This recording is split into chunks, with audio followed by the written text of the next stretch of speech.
किस कदर अजीम है वो शख्स जो दिल में गमों और दुखों का बोझ रखता है और चेहरे पर मुस्कुराहट।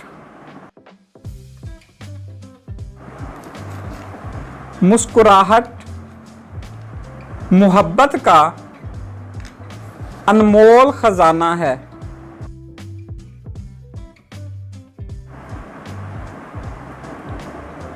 उस शख्स को मुस्कुराहट की ज़रूरत सबसे ज़्यादा है जिसके पास दूसरों को देने के लिए कुछ ना।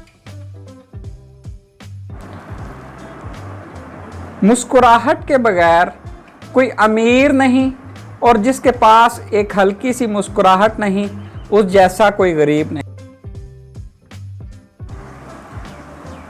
मुस्कुराहट चेहरे की खूबसूरती को चार चांद लगा देती है। मुस्कुराहट शुक्रिया के इजहार का इंतहाई कामयाब जरिया है।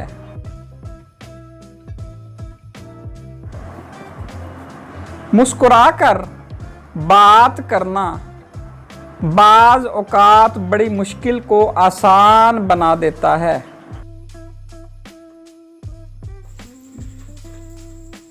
मुस्कुराहट जिंदा दिली की अलामत है। मुस्कुराहट अच्छी शख्सियत की आईनादार होती है।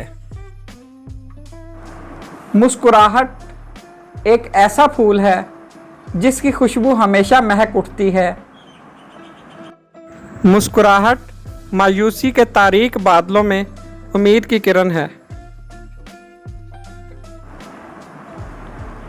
मुस्कुराहट एक झलक होती है लेकिन उसकी याद बाज़ औक़ात अबदी होती है।